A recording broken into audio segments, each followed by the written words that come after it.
The night my father retired was supposed to be a celebration. A flawless, polished farewell to power for a man who had built an empire worth $120 million. Blackwell Holdings. The mansion overlooking the ocean. The private jet waiting on the tarmac like a crown made of steel. Everyone in that ballroom believed they were witnessing the final chapter of a success story. What none of them understood was that this night was never about retirement. It was about erasure. I stood near the back of the room, half hidden behind a column of marble and light, watching my family prepare to rewrite history without me in it. Crystal chandeliers hung low above polished floors.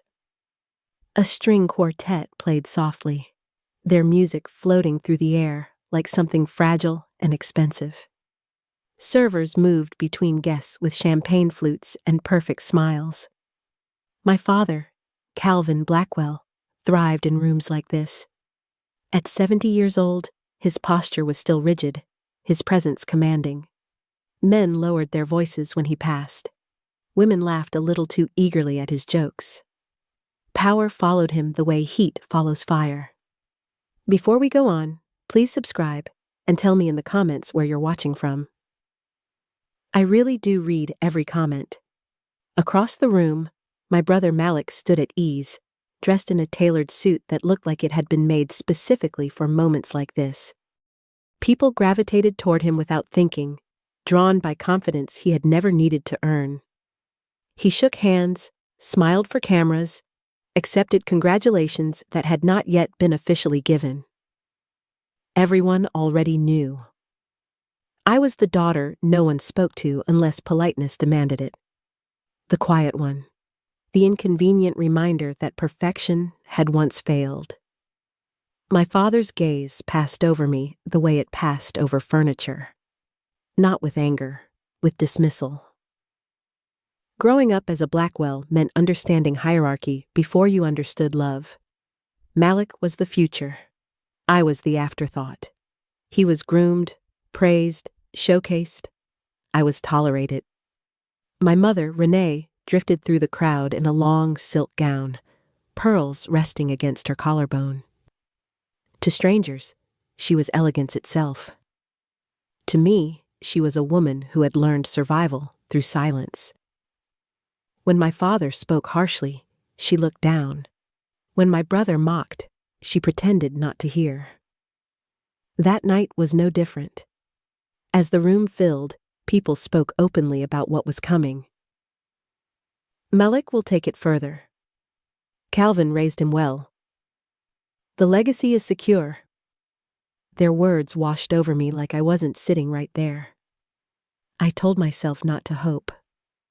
Hope had always been dangerous in this family. Still, some small, foolish part of me wondered if my father might acknowledge me. Not with praise, not with inheritance, just with humanity. I should have known better.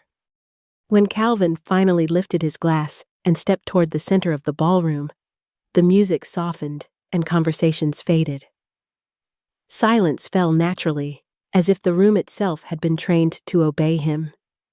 This was the moment everyone came for, and it was the moment my life split cleanly in two. My father tapped his glass once, then again, the sharp sound cutting through the room. He did not need to raise his voice. Authority had always carried it for him. Tonight, Calvin began, his tone smooth and practiced. We are not only celebrating my retirement, we are celebrating legacy. Applause followed immediately, eager and obedient. I watched faces light up, watched people lean forward as if proximity alone might earn them favor. What started as a modest venture became Blackwell Holdings, he continued. A global company valued at $120 million. Built through discipline, sacrifice, and strength. He paused, letting the weight of his words settle. He loved these pauses. They made people listen harder. This company needs a leader who understands power. Someone who can protect what was built and expand it without hesitation. His eyes moved across the crowd and landed on Malik. My son, he said, pride softening his voice, has proven himself ready. The room erupted, cheers, whistles, glasses raised high. Malik stepped forward like this moment had been rehearsed his entire life. His smile was wide, confident, untouched by doubt. Cameras flashed as my father took his hand and held it up for everyone to see.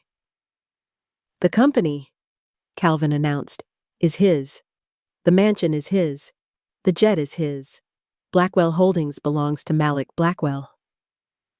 People stood. Some clapped harder than others, desperate to be seen applauding.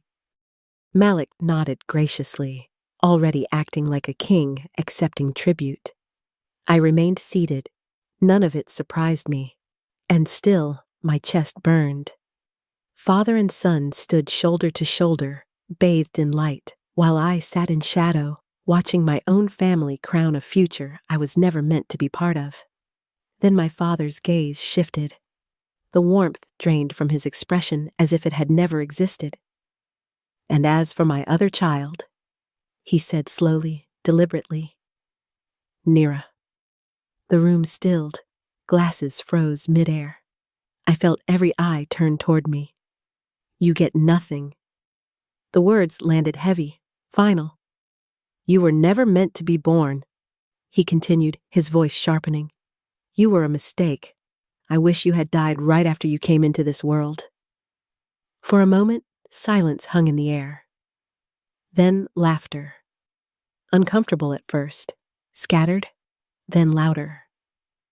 People laughed the way they do when they are relieved the cruelty is not directed at them.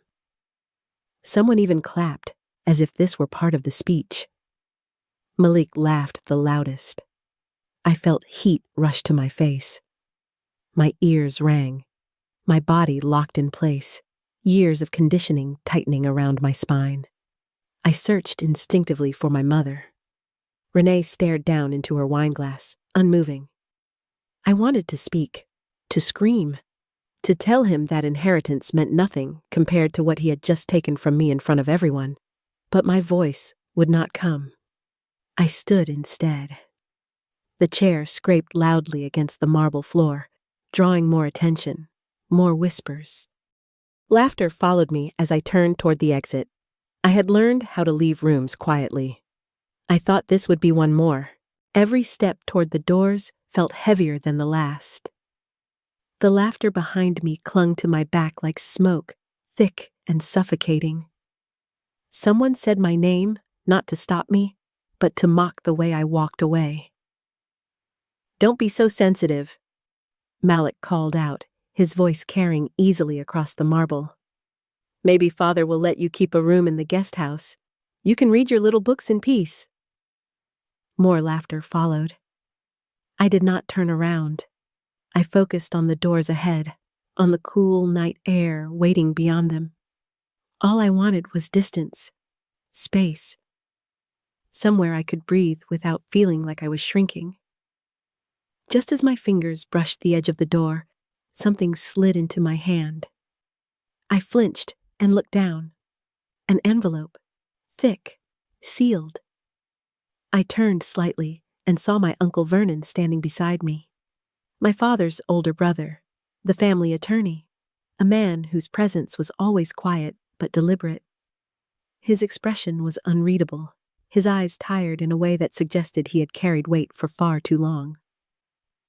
Don't leave yet, he said softly, leaning close enough that only I could hear. This isn't from me. It's from someone who wanted you to know the truth. Confusion cut through my humiliation. I looked at the envelope again. Heavy paper, a gold seal. My name written carefully across the front, not rushed, not careless. For a moment, I considered slipping it into my bag and walking out anyway. Whatever was inside could wait. Nothing could undo what had just happened. Behind me, my father's voice rose again as he resumed speaking, already moving on, already erasing me. The party flowed forward without pause, like I had never existed at all. But something in Vernon's eyes stopped me. This mattered. I nodded once and stepped aside, letting the doors close behind me without opening them.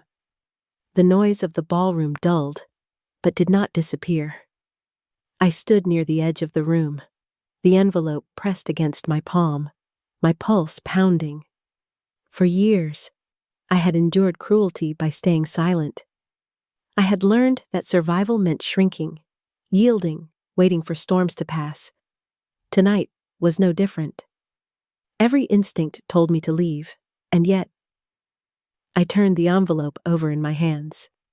The seal caught the chandelier light, flashing briefly like a warning. I looked back toward the stage. My father stood tall again, basking in applause, recounting stories about Malik's brilliance, Malik's discipline, Malik's future. My brother soaked it in, smiling broadly, shaking hands, living inside a destiny he believed was unshakable. They looked untouchable. I slid a finger under the edge of the seal. My hands were shaking now, not from fear alone, but from something else. Something sharp and unfamiliar. Defiance. If this envelope held truth, I would not open it in the dark. I would not open it in private. I would not let it become another secret buried under silence. I turned back toward the table. People noticed. Heads tilted. Whispers started again as I walked back to my seat instead of leaving. Malik leaned toward me, smirking. "Change your mind?" he whispered. "Couldn't stand not being part of the show?" I met his eyes. For the first time, I did not look away. I placed the envelope flat on the table in front of me. And in that moment, I knew the night was not over. The envelope sat between my hands like a live wire. Across the table, my mother glanced at it once, just long enough for worry to flicker across her face, then looked away again. Silence was still her refuge. My father noticed the movement almost immediately. He squinted from the stage, irritation tightening his jaw. "What is that?" Calvin asked, his voice sharp enough to cut through the chatter. "A sympathy note?" A ripple of laughter moved through the nearby tables. Malik leaned back in his chair, arms crossed, enjoying himself. "Let her have it," he said loudly. "It's probably the only thing she's getting tonight." I ignored them. My fingers closed around the edge of the seal. The paper was thick, expensive, deliberate. Whoever sent this had not rushed it. Whoever sent this had planned. I broke the seal. The sound was small but clean, tearing through the noise around us in a way that made a few heads turn. I slid the contents out carefully. A folded letter, cream-colored, heavy with age and intention. Behind it, several official documents stamped and signed in ink darker than the paper itself. My breath caught. At the top of the letter, embossed in raised lettering, was a name I had not seen written in years. Otis Blackwell I, my grandfather. The man who built everything my father now claimed as his own. My hands trembled as I unfolded the letter. I read the first line silently, then again, just to be sure my eyes were not betraying me. The words were not cold. They were not dismissive. They were written to me. I pushed my chair back and stood. Conversations around me faltered. Someone cleared their throat. Someone else leaned forward. My father's voice stopped mid-sentence. "What are you doing?" Calvin snapped. I lifted the letter, my voice steady despite the pounding in my chest. "I'm reading this aloud," I said, "since you wanted tonight to be a spectacle." A hush spread outward, table by table. Even the string quartet fell silent. Malik laughed nervously, glancing around. "She's trying to cause a scene," he said. "Sit down, Naira." I did not. I unfolded the letter fully and drew a breath. "To my granddaughter, Naira Blackwell," I read. Gasps rippled through the room. My father's face drained of color so quickly it was almost shocking. His hand tightened around the microphone. "If you are reading this," I continued, "then I am gone, and my wishes have been delayed or deliberately hidden." Vernon stepped forward from the shadows, his voice calm but unyielding. "These documents are legitimate," he said. "You all know that." My father raised a hand, shaking now. "Enough," he barked. "This is inappropriate." But the room had already shifted. Eyes moved from him to me, from Malik to the letter. Whispers swelled, no longer amused, no longer cruel, curious, uneasy. I read on. "I built Blackwell Holdings with the belief that power without integrity destroys everything it touches. The future of this company was never meant for the loudest voice, but for the one who understood compassion."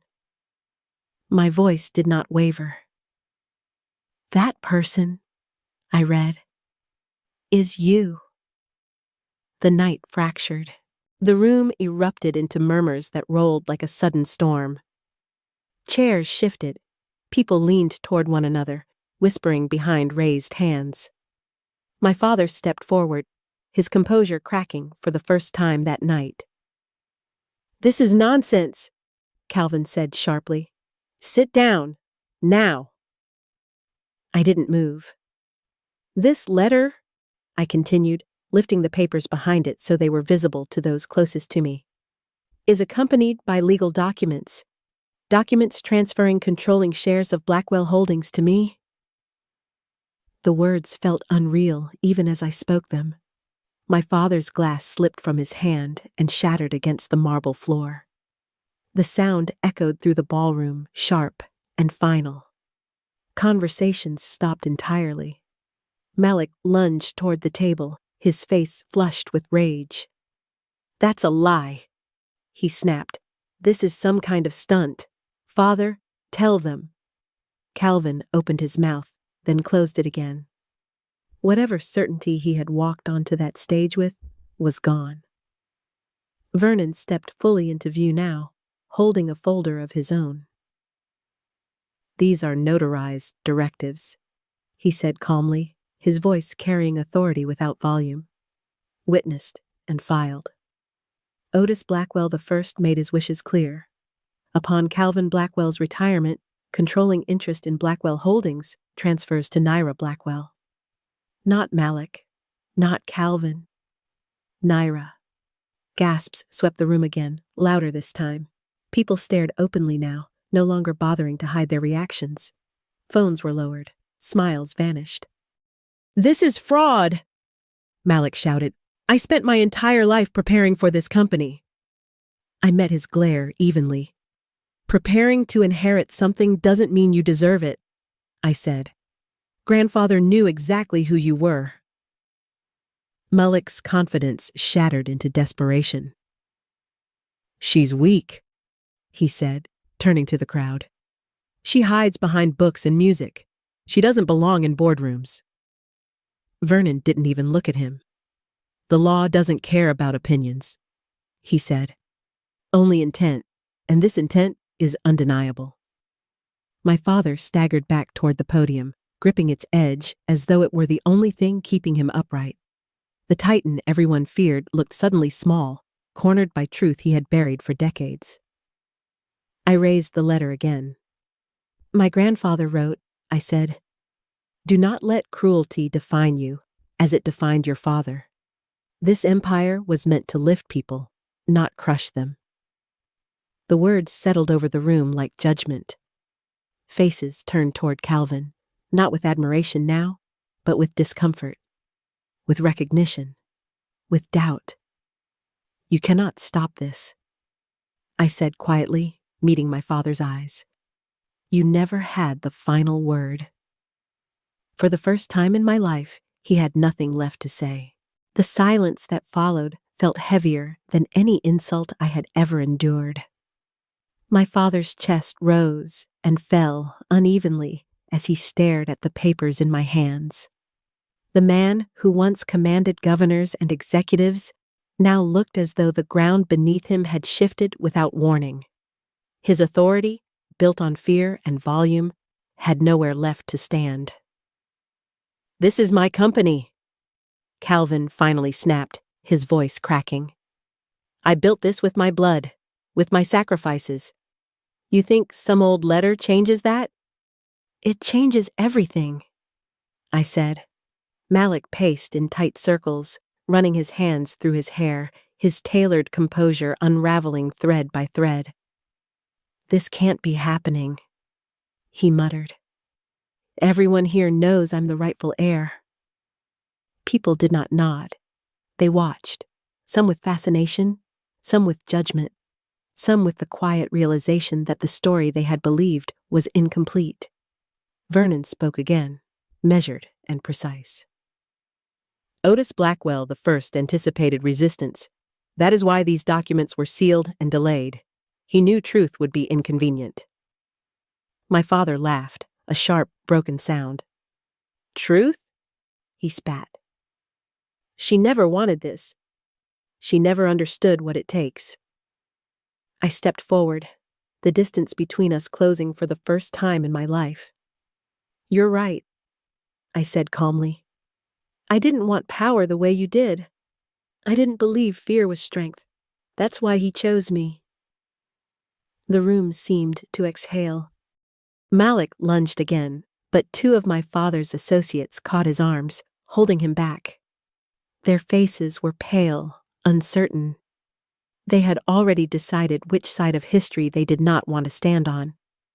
I folded the letter carefully, my hands steady now.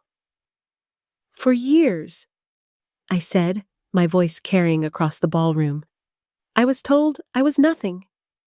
Tonight, we find out who was lying." My father sank into a chair near the stage, his head dropping into his hands. The broken glass at his feet reflected the lights above, splintered and sharp. The guests shifted, unsure of how to respond. Some clapped hesitantly, others whispered. None of them laughed. I felt something unfamiliar settle in my chest. Not triumph, belonging. Not because I had taken something from my brother. Not because I had humiliated my father.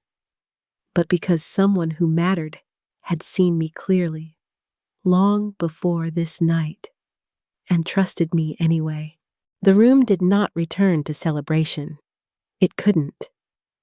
Something fundamental had shifted, and everyone felt it. Conversations resumed in hushed tones, careful and restrained, like people afraid of saying the wrong thing in the presence of a new reality. My father remained seated, his shoulders slumped, staring at the floor as if he could will the night backward.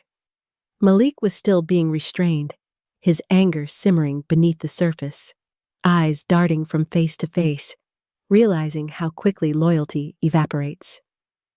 My mother stood slowly. For years, she had existed on the edges of conflict, silent and compliant, choosing peace over truth. Now she stepped toward me, her heels echoing softly against the marble.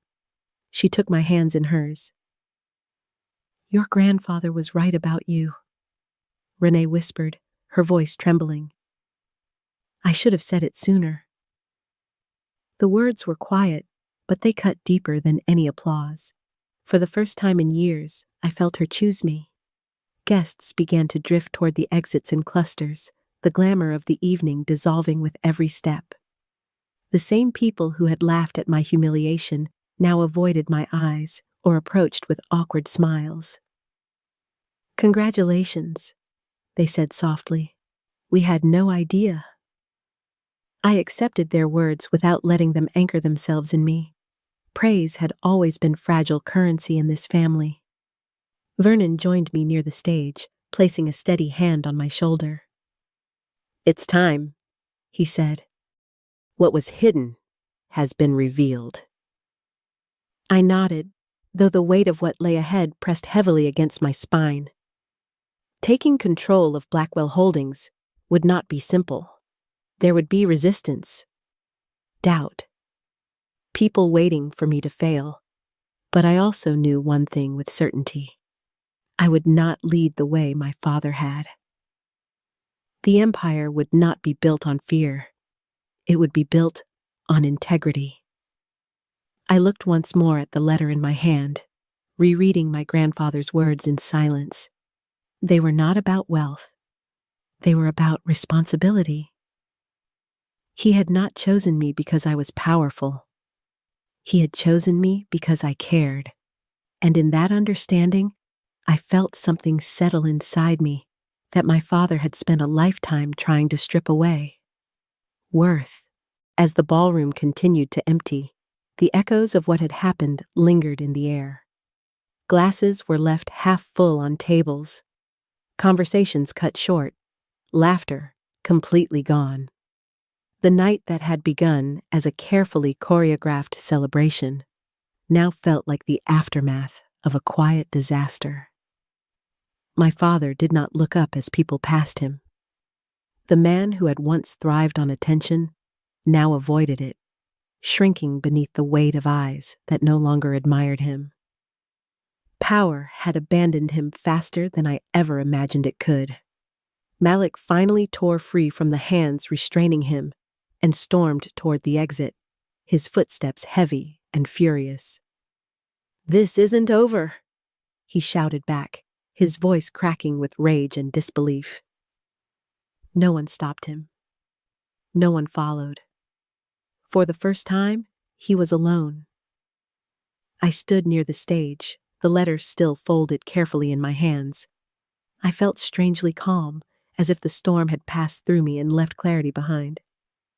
The fear I had carried for years no longer had a place to rest. Vernon spoke quietly beside me. "The board will convene soon. There will be challenges. People will test you." "I know," I said, and I did. I glanced toward my father one last time. He had ruled through intimidation, believing strength meant dominance. Tonight had proven how fragile that kind of power truly was. My mother remained at my side, her presence steady, silent, but no longer distant. That alone felt like a small miracle. As the final guests disappeared through the doors, I realized something important. This night was never about revenge. It wasn't about winning. It was about truth finally standing where lies had lived for too long. I unfolded the letter again, reading my grandfather's words slowly, letting them settle fully into my bones. He had seen me when others refused to look. He had trusted me when others dismissed me. And now, that trust was mine to honor. Blackwell Holdings would change, not overnight, not without resistance, but it would change. Because I had changed. The girl who once believed she was a mistake no longer existed. The days that followed unfolded with a quiet intensity I had never known before. The ballroom was empty now, the chandeliers dimmed, but the consequences of that night moved quickly, like ripples spreading across still water. Calls began the very next morning. Board members, senior partners, advisors who had never learned my name before suddenly pronounced it carefully, respectfully. Some sounded supportive, others sounded cautious, a few barely concealed their skepticism. I expected that. What I didn't expect was how calm I felt. For most of my life, fear had been my constant companion. Fear of saying the wrong thing, fear of disappointing people who never cared to begin with, fear of being exposed as exactly what my father had always claimed I was. That fear was gone. In its place was something steadier. Purpose. Vernon sat beside me in the first preliminary meeting, his presence grounding. He guided me through legal language, shareholder structure, the framework my grandfather had quietly protected for years. The more I learned, the clearer it became. This was never a last-minute decision. It was a plan. Otis Blackwell I had seen what his son became long before anyone else was willing to admit it. He had watched cruelty replace discipline, pride replace leadership, and he had watched me grow quietly in the margins, never demanding attention, never mistaking power for worth. Malik refused to attend the meeting. My father did not speak to me at all. When I finally saw Calvin again, he looked older, smaller. The sharp edge that once defined him dulled by reality he could not bend. He passed me in the hallway without a word, eyes fixed ahead, as though acknowledging me would confirm the truth he was still trying to escape.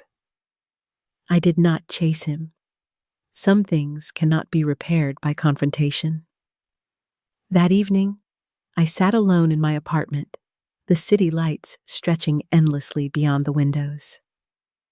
I unfolded my grandfather's letter once more, tracing the indentation of his handwriting with my finger. "You will be tested," he had written, "not because you are weak, but because the world resists change that does not serve ego." I understood now. The fight ahead was not about proving myself to others. It was about leading without becoming what had wounded me. For the first time, I wasn't preparing to survive. I was preparing to lead. Stepping into the role did not feel like a victory parade. It felt like walking into a room where every eye was measuring me, waiting for a misstep they could justify as inevitability. The first full board meeting was held in a glass-walled conference room overlooking the city. The same city my grandfather had once walked through, with nothing but vision and resolve. I took my seat at the head of the table, aware of how symbolic the moment was, and how fragile symbols could be. Some faces were polite, some were guarded, a few were openly resistant. They did not see an heir. They saw an interruption. I introduced myself without bravado. I did not raise my voice. I did not perform strength.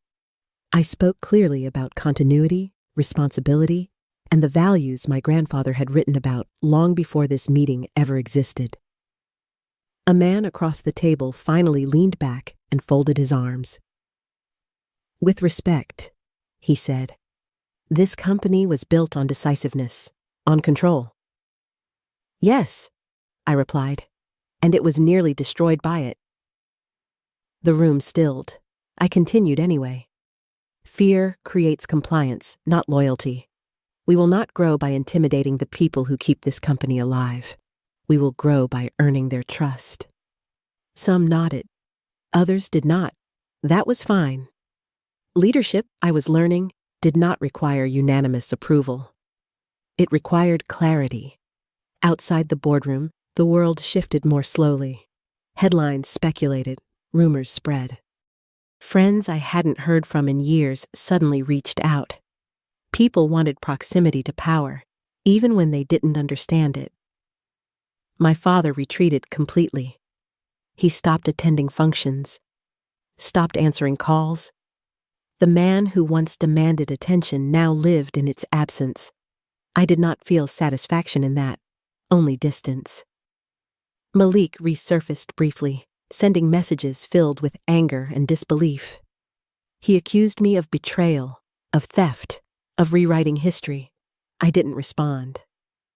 Some arguments do not deserve oxygen. At night, when the noise faded, I sat with the quiet and asked myself difficult questions. Was I strong enough for this? Would compassion be mistaken for weakness? Could I lead without losing myself? Each time doubt surfaced, I returned to my grandfather's words. "Do not let cruelty define you." I wouldn't. Not now. Not ever. Change rarely announces itself loudly. More often, it arrives through resistance. Within weeks, I learned which executives believed in the vision and which were merely waiting for me to fail. Meetings became tests. Questions sharpened. Every decision I made was dissected twice as harshly as it would have been under my father's rule. I welcomed it. Transparency, unlike fear, does not crumble under scrutiny. I began visiting departments my father had never stepped foot in: distribution floors, support offices, community partners whose names existed only on paper to the old leadership. People were startled to see me there, not because I was unfamiliar, but because I was present. They spoke carefully at first, then honestly. Stories emerged about pressure, about burnout, about decisions made to satisfy ego rather than sustainability. I listened more than I spoke. I took notes. I asked questions my father never had. Slowly, something shifted. Not admiration, trust. It didn't come from grand speeches or bold declarations. It came from consistency, from showing up, from following through. Vernon watched quietly as the culture began to change. One afternoon, after a long meeting, he smiled in a way I had never seen before. "He would be proud," he said. I knew exactly who he meant. At home, things were quieter. My mother called more often now. Sometimes we talked about the company. Sometimes we didn't. Sometimes we just sat in silence together on the phone, letting years of distance soften without words. My father never called. I stopped waiting for it. Letting go of that expectation felt like setting down a weight I had been carrying since childhood. I no longer needed his acknowledgement to validate my existence. The truth had already done that. One evening, while reviewing reports late into the night, I paused and looked out at the city below. Lights flickered like constellations, each one representing someone with their own struggle, their own story. I thought about the girl I had been, the one who believed she was invisible, the one who stayed quiet to survive. She would not recognize me now, and that was okay. I had not become hardened. I had become whole. The real test did not come from the boardroom. It came from the outside. Articles began to appear, not always kind, not always accurate. Some painted me as a sentimental choice. Others framed me as an experiment that would inevitably fail. A few openly questioned whether compassion had a place in leadership at all. I read them once. Then I stopped. My grandfather had warned me about this, about the world's discomfort with leaders who do not resemble the ones before them, especially when those leaders refuse to perform cruelty as proof of strength. Inside Blackwell Holdings, results started speaking louder than speculation. Employee turnover slowed. Long-stalled partnerships reopened. Community initiatives that had been cut for efficiency began to rebuild trust that money alone could not buy. It wasn't dramatic. It was effective. One afternoon, Vernon brought me a file I hadn't expected to see. Old correspondence. Letters between my grandfather and my father. I hesitated before opening it, unsure if I wanted to know how long the fracture between them had existed. It had been there longer than I imagined. My grandfather had tried, again and again. He had warned Calvin about the cost of ruling through fear. He had written about legacy not as dominance, but stewardship. Each warning had been ignored. The final letter, the one addressed to me, had been written years before his passing. He had known, not hoped, known. That realization grounded me more than any title ever could. This was not an accident. I was not a replacement. I was the intended future. Late one evening, I received a message I never expected. From my father. It was brief. No apology, no acknowledgement of pain. Just a sentence. "You've made this impossible." I stared at the screen for a long time before replying. "I didn't make it impossible," I wrote back. "I made it honest." There was no response, and for the first time, that didn't hurt. I closed my laptop and sat in the quiet, understanding something fundamental had shifted inside me. My worth was no longer something I defended. It simply existed. And that changed everything. Power reveals people long before it changes them. As months passed, I began to see clearly who had supported my father out of fear and who had enabled him out of convenience. Some executives resigned quietly, unwilling to adapt to leadership that did not reward intimidation. Others stayed and surprised even themselves. The company adjusted. So did I. I learned when to listen and when to decide, when to slow down and when hesitation would cost more than action. Compassion did not mean softness. It meant accountability without cruelty. Expectations without humiliation. That distinction mattered. One afternoon, while reviewing long-term strategy with Vernon, I asked a question that had been lingering in my mind. Did he ever think I would fail? Vernon didn't answer immediately. He closed the folder in front of him and looked at me carefully. No, he said. He thought you would struggle, but he believed you would grow. Your father never allowed room for growth. Your grandfather built everything around it. That stayed with me. I began mentoring younger leaders inside the company, especially those who had been overlooked. Not because I saw myself in all of them, but because I knew what neglect does to potential. People rose when they were trusted. They surprised themselves when they were seen. The culture shifted in ways no policy ever could have forced. Outside of work, my life grew quieter, more intentional. I spent time reading again, not as escape, but as nourishment. Music returned to me, not as something I hid, but as something I carried openly. Those parts of me were never weaknesses. They were anchors. I thought less often about my father, not out of bitterness, but because he no longer occupied the center of my identity. Healing did not arrive as forgiveness.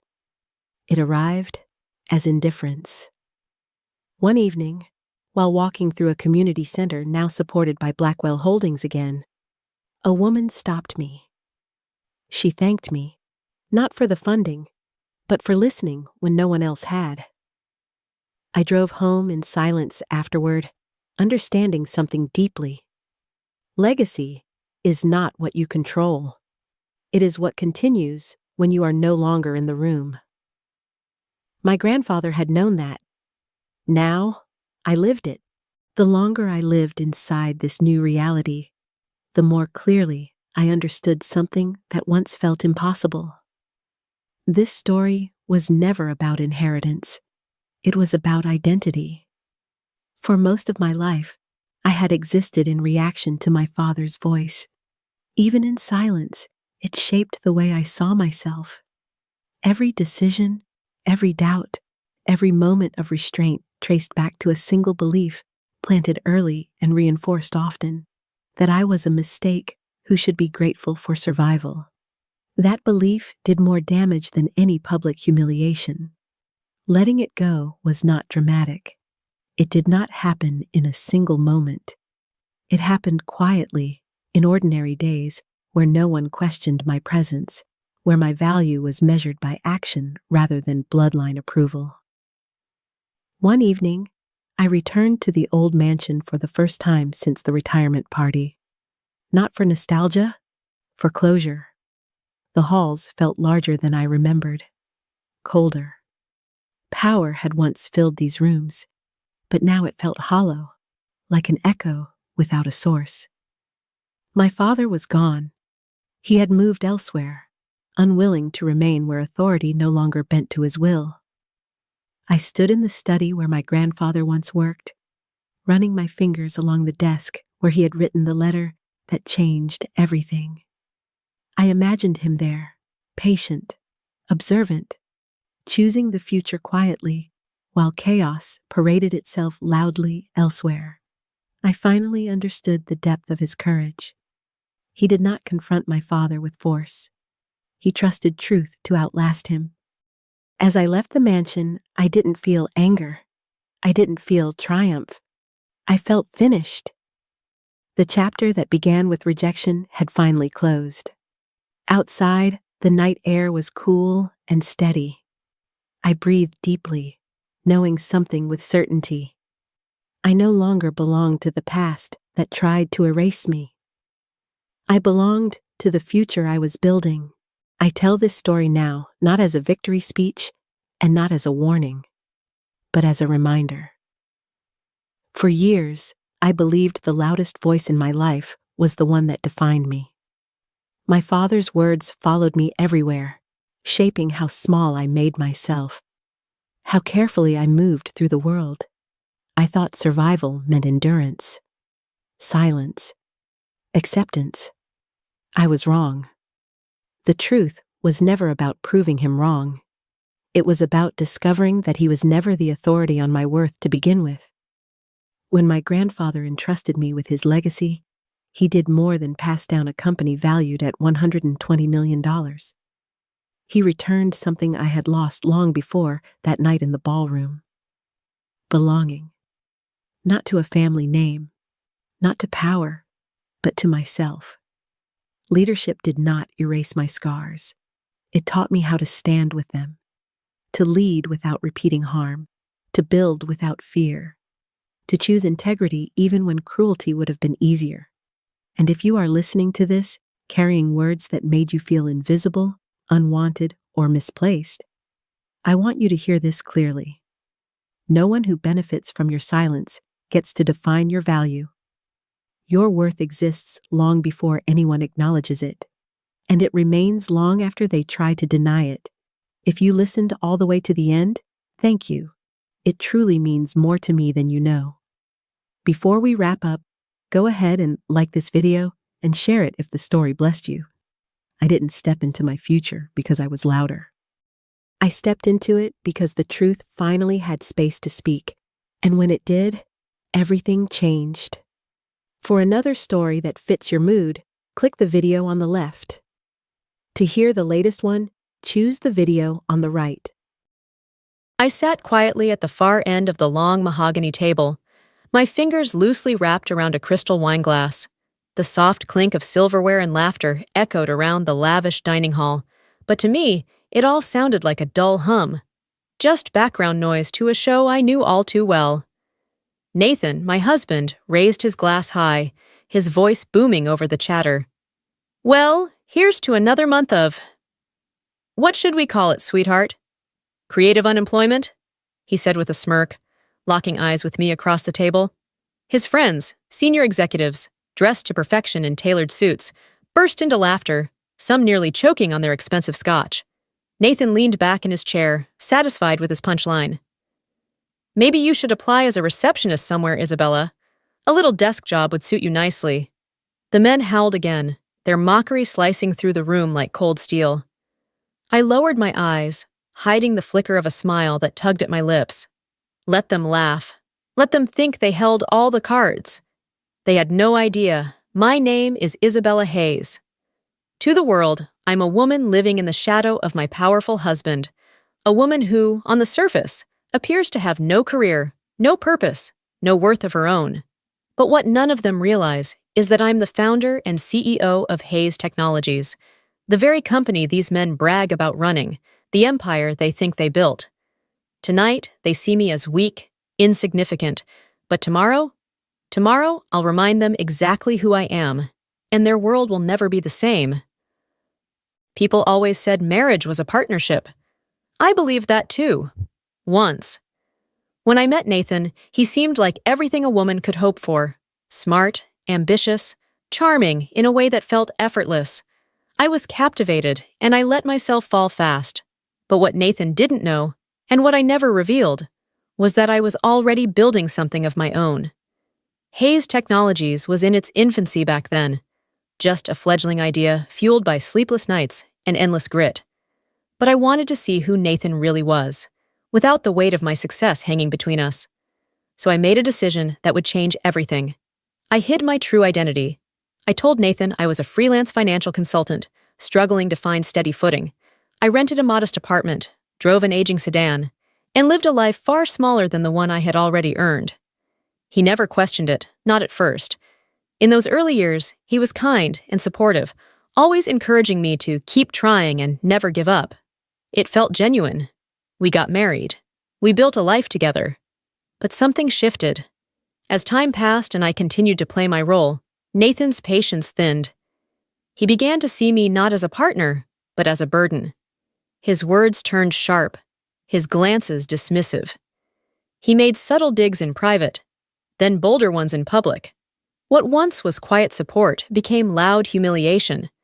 I should have walked away, but instead I watched. I watched as Nathan climbed the corporate ladder at Hayes Technologies, oblivious to the fact that the woman he was married to, the woman he belittled, was the one who had signed off on his promotions, his bonuses, his rise to vice president. He and his circle of friends strutted around the office like they owned the place, sipping overpriced coffee and flashing expensive watches. They reveled in power, completely blind to where it truly came from. The more Nathan belittled me, the clearer his true character became. He thrived on dominance, not partnership. He needed to feel superior, especially over me. That's when my resentment started to sharpen into something else. Resolve.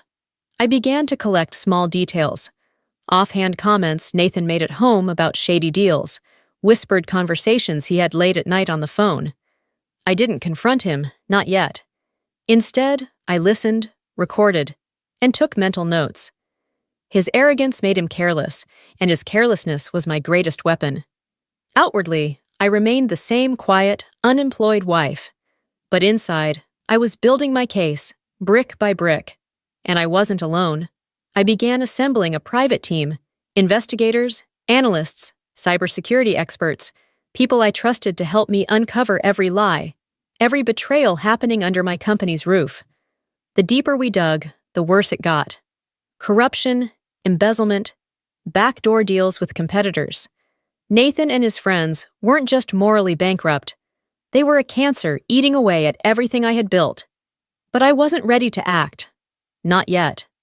I wanted to understand the rot fully, to see it, feel it, experience it firsthand. And so, I did something even more daring. I created an entirely new identity. I became Emma Brooks, an ordinary woman seeking an entry-level position at Hayes Technologies. I wanted to know what it felt like to be on the other side of Nathan's power games, to sit across from the men who ruled my company and see how they treated those they thought were beneath them. I didn't have to wait long to find out. Walking into Hayes Technologies as Emma Brooks was surreal. I knew every inch of that building. The polished marble floors, the scent of fresh coffee wafting through the lobby, the hum of productivity vibrating in the air. But this time, I wasn't entering through the executive entrance or stepping into my private office. I was just another applicant, clutching a simple black folder with a fake resume and hoping for a chance. The interview room was small and sterile, tucked away on the 7th floor. 3 men sat behind a sleek conference table, Nathan's trusted allies. I recognized all of them immediately, though none of them recognized me. To them, I was nobody. The smugness started the moment I walked in. "You've been unemployed for how long now?" one of them asked, barely glancing at my papers. His voice oozed condescension, his eyes flicking up and down as if assessing my worth with a single look. I kept my expression timid, my voice soft. "About a year, I've been searching for the right opportunity." Another man leaned back, arms crossed. And you think this is it? We receive hundreds of applications from people far more qualified." The third man didn't even pretend to be interested. He scrolled through his phone, smirking. I had no doubt he was messaging Nathan, probably making jokes at my expense before I even left the room. It was a performance, and I let them have their stage. For 15 minutes, they belittled me, throwing out dismissive remarks disguised as feedback. They never asked about my skills, never cared about my answers. To them, I was nothing more than a powerless woman begging for a chance. They had no idea I was the one who held their futures in my hands. I left the interview with my head bowed and my shoulders hunched, playing my part to perfection. But inside, I was burning with a quiet fury. What I witnessed firsthand confirmed everything I had suspected. Nathan and his circle had poisoned the company culture from the inside out. Their arrogance, their entitlement, it wasn't just directed at me. It infected every level of the organization. They thrived on intimidation, on crushing those who dared to dream bigger. I couldn't let it continue. For the next year, my private team and I worked around the clock, unearthing every dark secret buried beneath Hayes Technologies' glossy exterior. We traced illegal transactions, money siphoned through shell companies, lavish vacations charged to corporate accounts.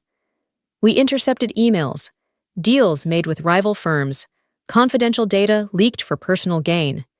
And we documented the worst of it all: the harassment, the discrimination, the blatant abuse of power. The evidence piled higher and higher, each piece more damning than the last. But gathering proof wasn't enough. I needed to time my strike perfectly, to dismantle Nathan's empire in one clean, undeniable sweep. So I waited. I watched. And every time Nathan came home, bragging about his latest win at work, every time he looked down on me like I was less than nothing, I bit my tongue and smiled. Because I knew the day was coming when his world would collapse, and I would be the one to bring it down. That day was closer than he could have imagined. The morning of the board meeting dawned crisp and clear, the kind of day that almost dares you to feel invincible. I arrived early, not through the back entrance, not in disguise, but as myself. Isabella Hayes, founder and CEO of Hayes Technologies.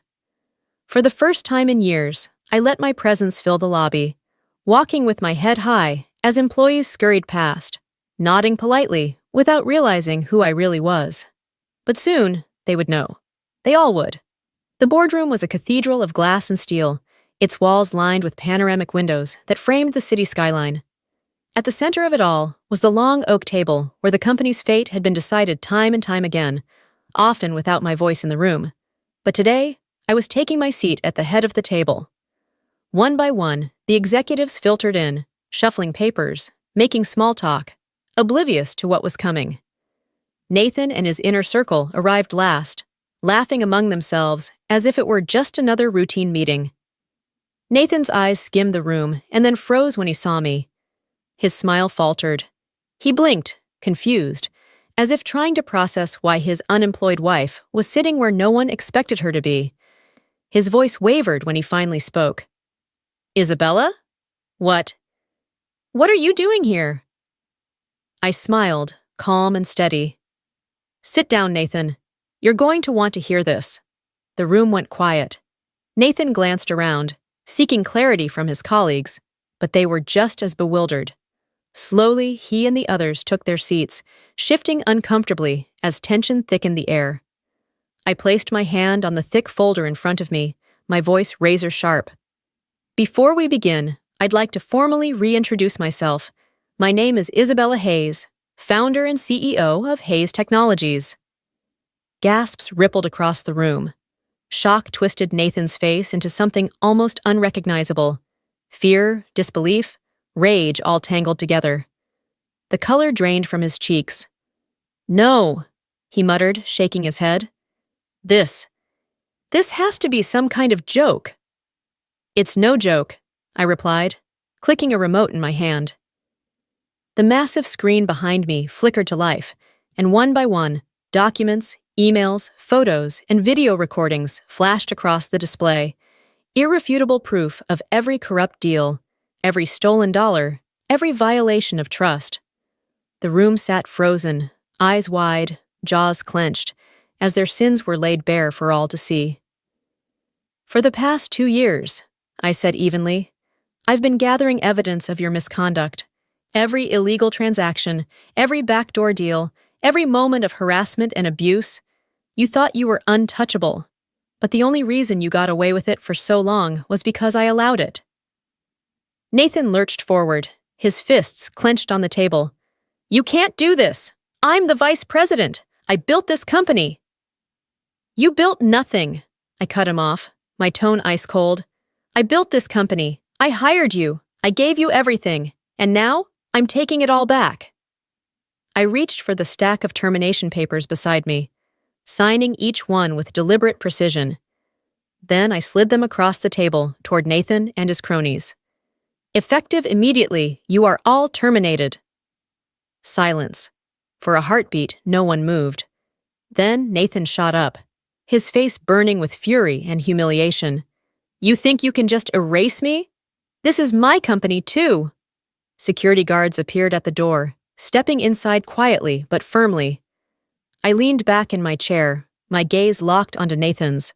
No, Nathan, this was never your company. It was mine, and now it's time for you to leave. One by one, they were escorted out, stripped of their titles, their power, their illusions. Nathan looked around desperately, hoping someone, anyone, would stand with him.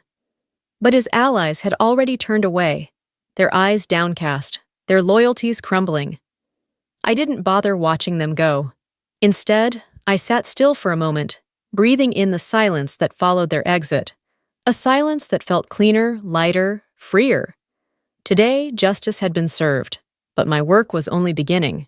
In the days that followed, the air inside Hayes Technologies shifted, subtly at first, like the stirring of leaves before a storm. Whispers filled the hallways, rumors spread like wildfire. Everyone knew something monumental had happened, though few understood the full scale. But as the dust settled, one truth became clear. A new era had begun. I wasted no time. My first order of business was a complete audit of the company's leadership. Every executive who had enabled Nathan and his circle, whether through silence, complicity, or cowardice, was swiftly shown the door. I wasn't interested in preserving old alliances or sparing bruised egos. This was about restoring the integrity of the company I had poured my soul into building. But I didn't just purge, I rebuilt. I reached out to the people who had once made Hayes Technologies great, the employees who had been sidelined, silenced, or driven out by Nathan's toxic regime. I invited them back, offering not just jobs, but a chance to lead. One of them was Lisa Chen, a brilliant software engineer who had been forced out after refusing to play along with the boys' club culture. When I called her personally, there was a long pause on the other end of the line. "Are you sure you want me back?" she asked cautiously. "I don't just want you back," I told her. "I want you to lead."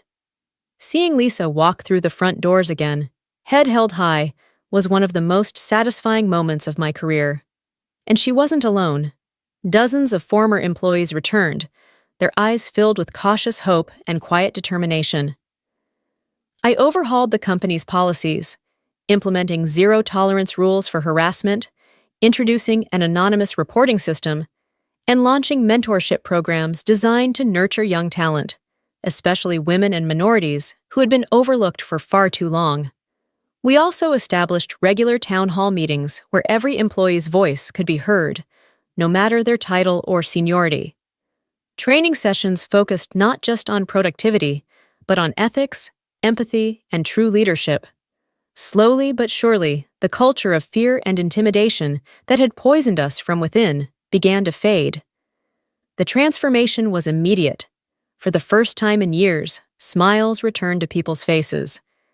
Meetings were no longer tense, dominated by egos and hidden agendas. Instead, there was collaboration, innovation, and, most importantly, a renewed sense of purpose. One moment stood out to me above all. A month after the leadership overhaul, I passed by the break room and saw Lisa and her new team brainstorming ideas for a groundbreaking AI project. Their faces were lit up with passion and creativity, so different from the weariness and caution I had seen just weeks earlier. That's when it hit me. Hayes Technologies was no longer just a company. It was a community, a family. And as I walked through those halls, hearing laughter and seeing teams huddled together, energized and united, I knew we had turned the page. Nathan and his cronies were gone, but their absence wasn't the victory. This was. It didn't take long for news of Nathan's downfall to ripple through the business world. The headlines were merciless. Financial news outlets dissected every detail of the scandal, and social media exploded with speculation and judgment.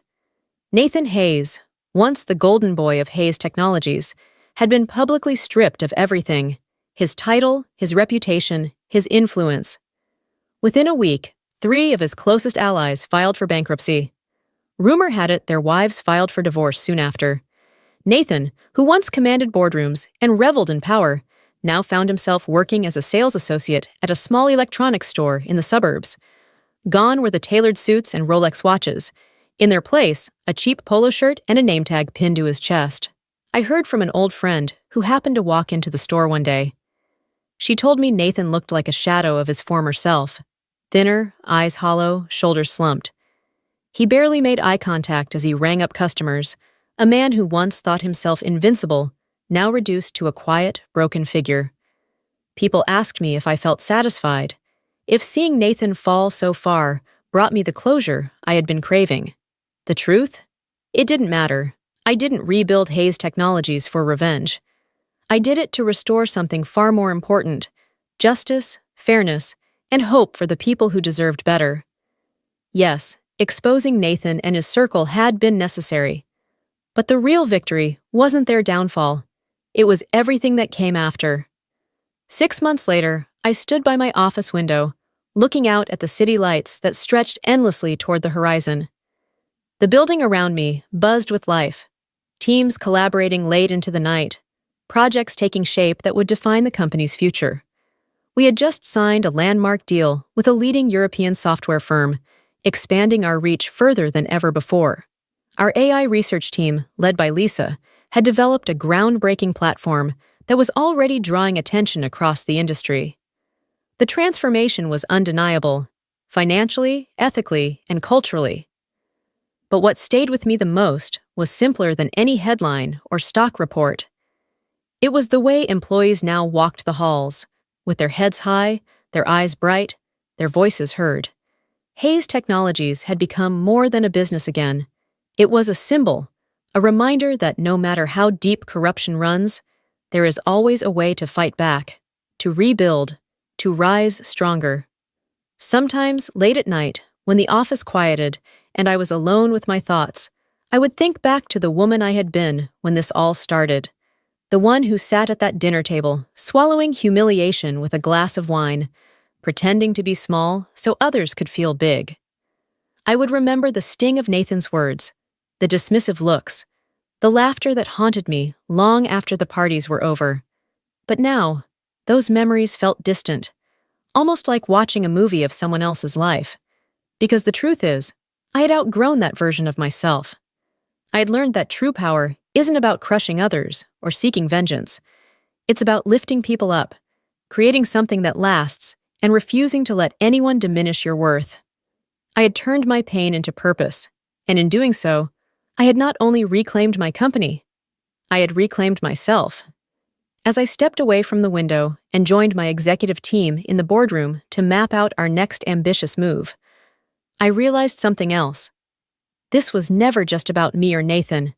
It was about every woman who's ever been told she wasn't enough. And we are more than enough. I was Isabella Hayes. And this was only the beginning. Thank you for listening to this story until the end. Hopefully every moment in the story has touched your heart, brought you some reflection, some emotion, and hope. Thank you for taking the time to experience it with us, and hope that each next story will always accompany you on your life journey.